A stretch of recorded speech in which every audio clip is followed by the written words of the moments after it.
amigos, bienvenidos a mi canal. Nuevamente hoy vamos a analizar un caso real. Un caso importantísimo para la justicia argentina. Si estás suscrito a mi canal, eso está muy bien. Y si no, dale al botón rojo que te está esperando. Para los que no están familiarizados con esta cara, soy Eva Rodríguez y soy psicóloga. Y en este canal vas a encontrar un popurrí de temas de la psicología con un toque de humor, un toque de seriedad y un toque de todo, básicamente. Para analizar el caso de hoy, contamos con la ayuda de un tremendo profesional, mi amigo personal, el doctor Facundo Salido.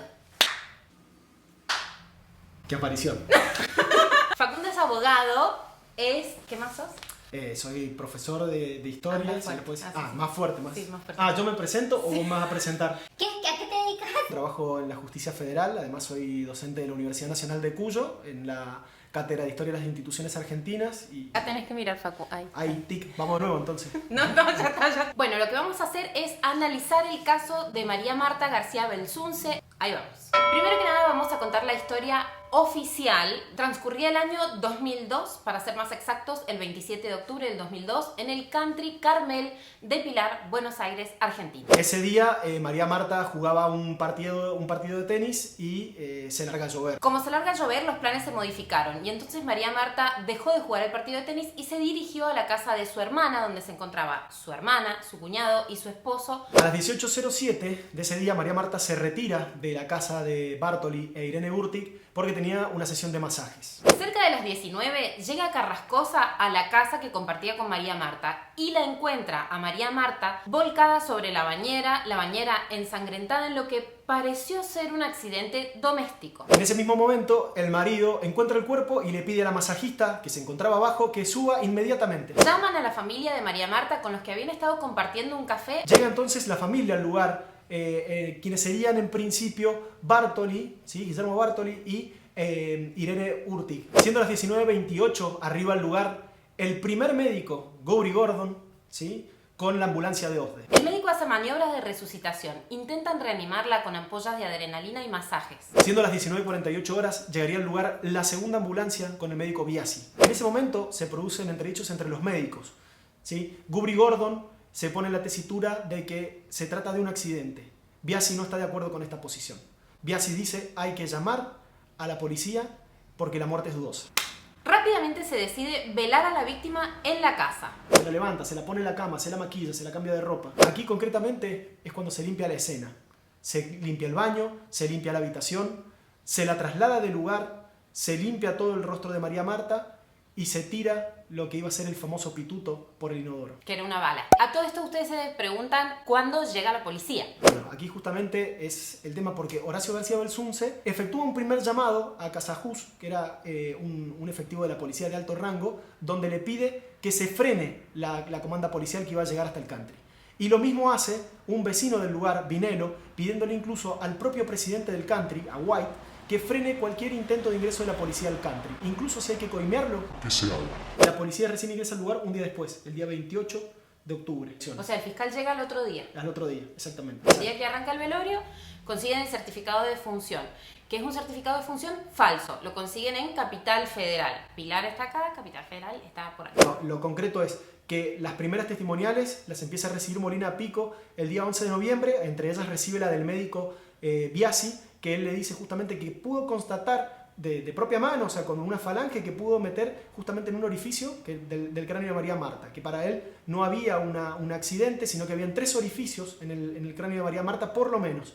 Y esa es justamente la versión que toma el fiscal y que pide que conste en acta para disponer de nuevas medidas. Y luego llega el certificado de defunción, exactamente. donde los datos no coincidían y ahí es donde el fiscal dice: frenamos todo. Un mes más tarde, el fiscal ordena la autopsia del cuerpo de María Marta y allí se descubre que la víctima tenía 5 balas en la cabeza. Vamos ahora sí a las preguntas, que esto es lo más importante y para lo que hemos traído al doctor. ¿Cuál es el rol de las partes? Es decir, ¿qué parte cumple cada uno? ¿Qué parte cumple el fiscal? ¿Qué parte cumple la defensa? ¿Qué parte cumplen los jueces? Cada parte tiene un rol específico dentro del proceso.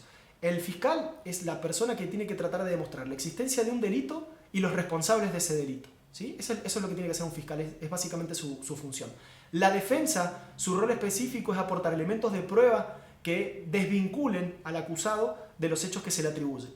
Y lo que tiene que hacer el juez, o sea, la defensa lo que hace es sembrar la duda en el juez básicamente, porque el juez lo que necesita para poder condenar es tener certeza apodíctica se llama, o sea, una certeza absoluta de que las pruebas que le ha arrimado el fiscal le permiten sostener esa acusación y una sentencia condenatoria para quien se presume ha cometido un delito. La defensa lo que hace es como llevar al extremo el principio de inocencia. Nosotros, todos los ciudadanos, en realidad gozamos de lo que se conoce como el Estado jurídico de inocencia. Es un principio constitucional del artículo 18 de la Constitución, que la tenemos desde 1853, que está fijado como un límite hacia el Estado.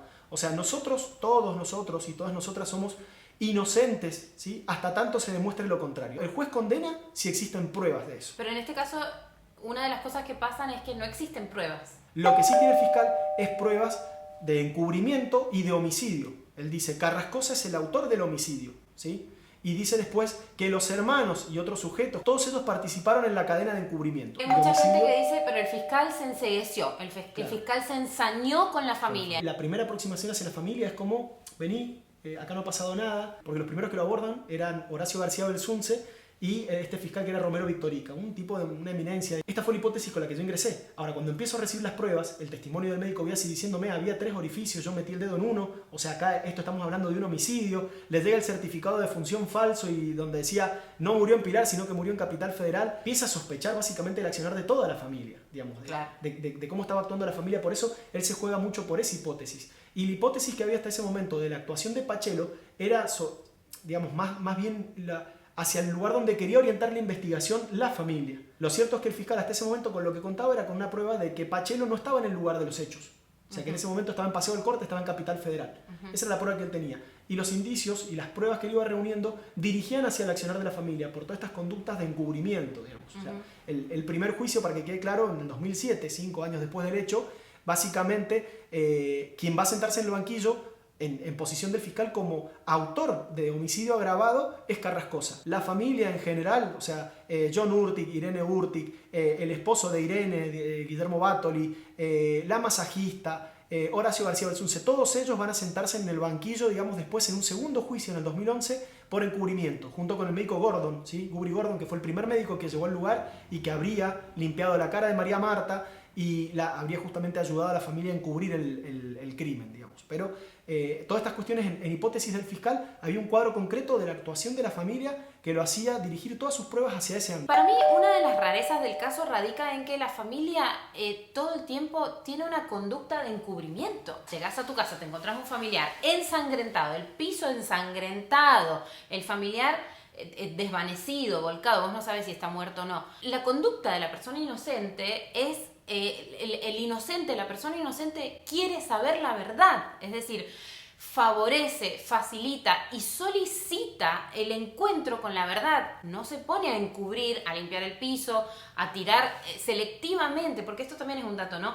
Selectivamente el pituto era una bala deformada porque había rebotado en la habitación. Selectivamente recogen ese objeto con una servilleta y lo tiran al inodoro. Evidentemente, si alguien está en una situación, se encuentra un familiar adentro de una tina de baño con la cara hacia el fondo, lo primero que va a tratar de hacer es salvarlo, resucitarlo, sacarlo. Pero después toda la conducta posterior, digamos, eso es lo que nos habla también del encubrimiento. La velocidad con la cual se quiso cerrar el caso, esto de mover el cuerpo, limpiarlo, maquillarlo, dejarlo arriba de una cama con la luz que le da desde el costado derecho para que no se vea del lado izquierdo. Levantar el cuerpo y encontrar que abajo había lo que podía ser un pituto, como lo dicen en realidad, porque dicen, pensamos que era un sostén distante de una biblioteca. Digamos, pero todo este estado de duda posterior, seguido de otras conductas que son como la formación de un certificado falso, el hecho de llamar a la policía para que no entre al country. Este caso no fue tratado con perspectiva de género. Eso es un tema muy importante, porque ahí sí se podría haber indagado mucho más en la historia de María Marta, a ver cómo meterse justamente un poco en la forma de vinculación de esa familia para ver si había rastros de violencia, si había estas cuestiones que tienen que ver más con lo psicológico, de testigos que conocían cómo se manejaban y cómo se trataban. No lo condenan finalmente en el primer juicio por el homicidio agravado, los jueces lo condenan en realidad por encubrimiento, o sea que la justicia demostró que por lo menos había encubierto las pruebas, digamos, los rastros del delito que podían demostrar quién había matado a María Marta. De hecho, el fiscal dice, nosotros llegamos a la hipótesis del homicidio a través del encubrimiento. Y la razón se la da en el 2009 la Cámara de Casación, que le dice justamente, el fiscal Molina Pico tenía razón y Carrascosa es justamente el autor del homicidio agravado por el vínculo. Toda la situación en general va a dejar dudas, porque si hubiese sido, por ejemplo, como se habla muchas veces de la hipótesis de Pachelo, ¿sí? ¿Por qué, si era Pachelo, por qué la familia necesita encubrir todo lo que encubrió?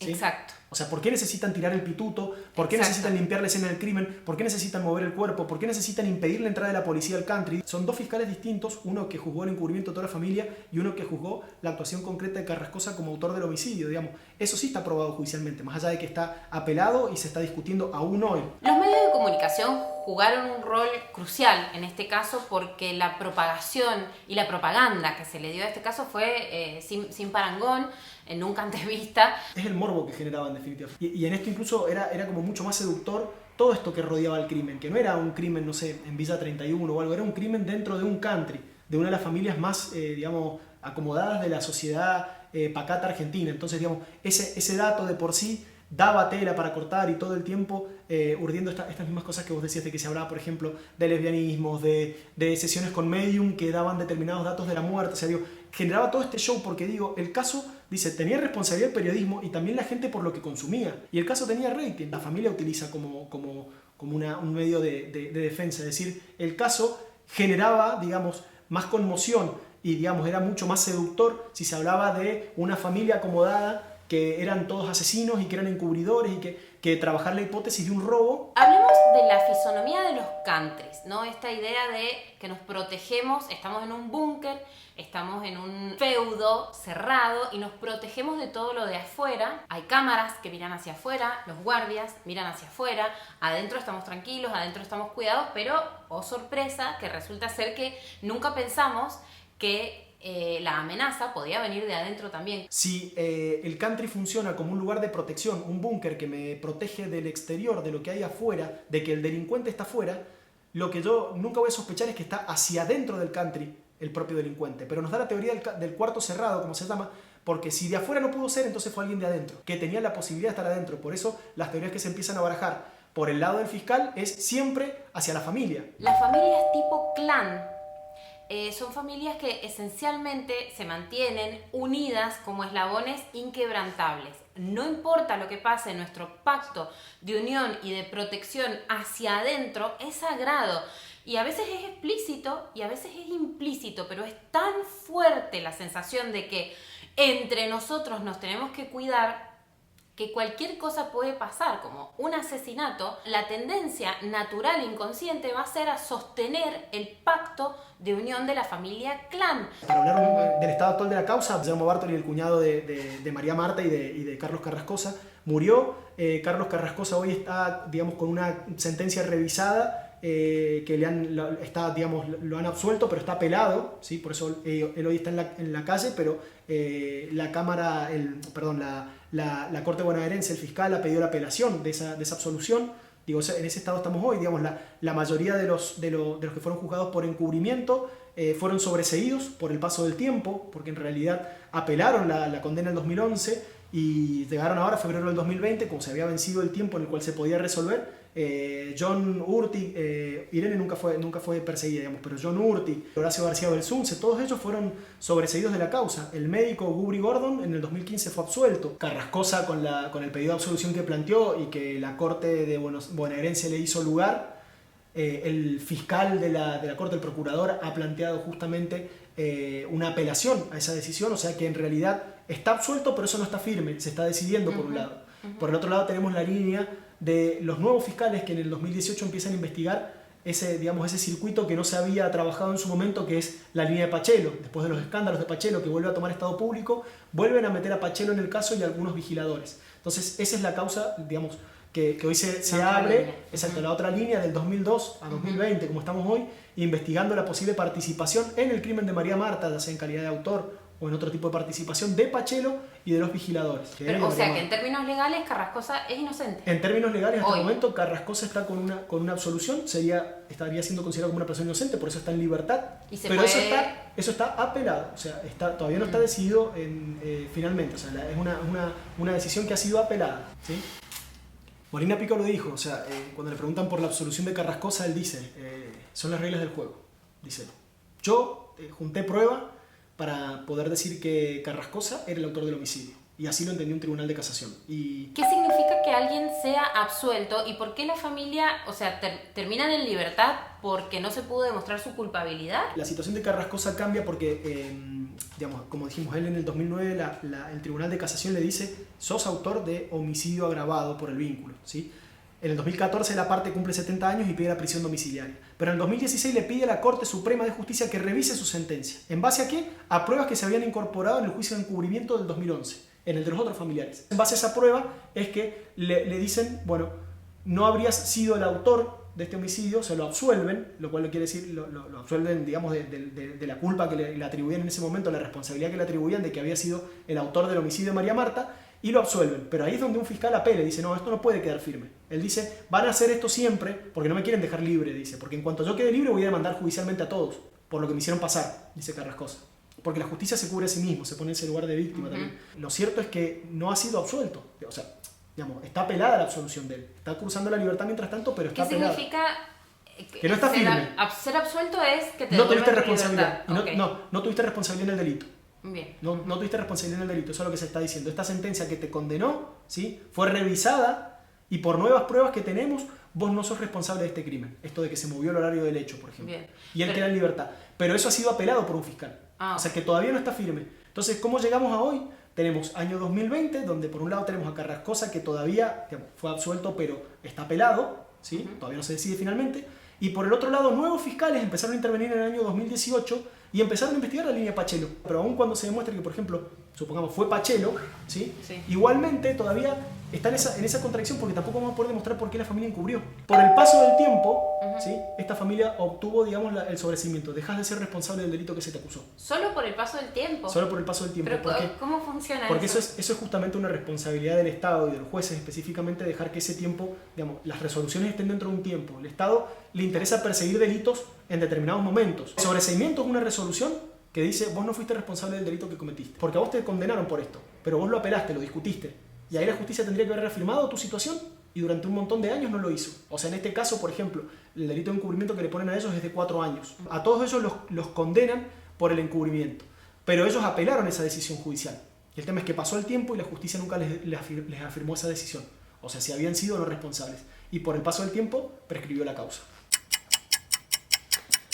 Claro, pero es muy llamativo porque, o sea, en definitiva no se sabe exacto, o sea, prescribe la causa, está bien, pero en realidad no tenemos en la evidencia científica de que son culpables o inocentes. Tenemos la verdad judicial, esto que hablamos al principio de inocencia. Vos tenés las pruebas, o sea, tenemos las pruebas que lo habían condenado. El fiscal hizo su tarea, buscó justamente para que se los condenara, en este caso fue la fiscal, pero también fue Molina Pico en su momento, que reunió pruebas para decir: estas personas encubrieron, hubo una condena de encubrimiento, ¿sí? ¿Cuál hubiera sido el accionar diligente? Se plantea la apelación, la justicia en determinados tiempos debería haber resuelto esa apelación. Como lo hizo con Carrascosa, por ejemplo, como hizo la Cámara de Casación, es decir, ¿sí hizo esto o no hizo esto? ¿Es igual este caso a cualquier otro? No, hay familias de poder, hay un country de por medio, digamos, es un juicio, digamos, que tiene ciertas características que a veces hacen dudar de la imparcialidad de la justicia también. Digamos, cuando actúan todos estos factores de poder de un Horacio García Belsunce, que él mismo decía que llamaba a la policía, que en el lugar de los hechos estaba un fiscal de gran peso antes de que llegara el fiscal de la causa. Bueno, queridos amigos, esperamos haberles traído algunas respuestas sobre el caso. Difícil. Y si no hemos logrado eso, tal vez simplemente generarles más dudas para que ustedes se sigan haciendo preguntas. Nos vemos muy pronto en la próxima sesión.